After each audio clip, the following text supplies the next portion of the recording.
This exercise is the sponge and bucket exercise, and what we're doing is we're taking a look at what happens when you have virtually no porosity and no soil aggregation helping to create that porosity, and when you've got a soil with a lot of porosity and good soil aggregation. What we're going to do is we're actually going to put these sponges into this container that holds just tap water, and then we're going to take them out of here and we're going to monitor how much they drip and how much actually stays in the sponges. In these containers I just have a drop of food coloring so that you can see how much water is in each container.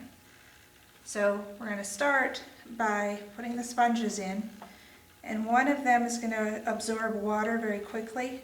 You're able to see how much water gets in there. The other one is just sitting on top, not absorbing any water. And we're actually going to stack the deck a little bit.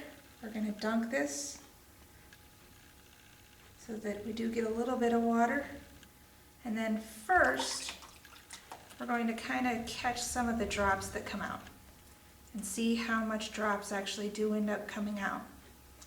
This is how much water would end up flowing through the system. So taking water from the surface and getting it into the soil, infiltrating the water very quickly, and then allowing it to flow through the soil profile. Now that this one has stopped dripping, we're actually going to take it and squeeze it out and see how much water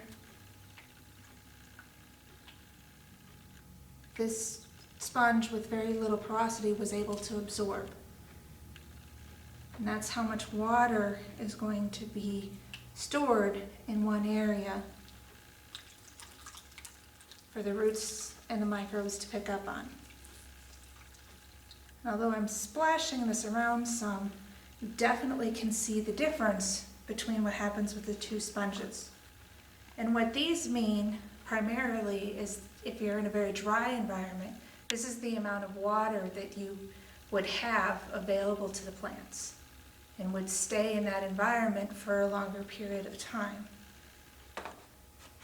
Whereas this is the amount of water that's going to flow through the profile.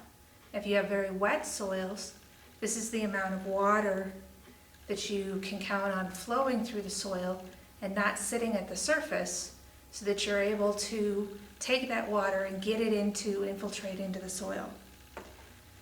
And if you don't have very good porosity or very good aggregation, this is what you're going to end up with for infiltration and for getting that water to flow through the soil profile.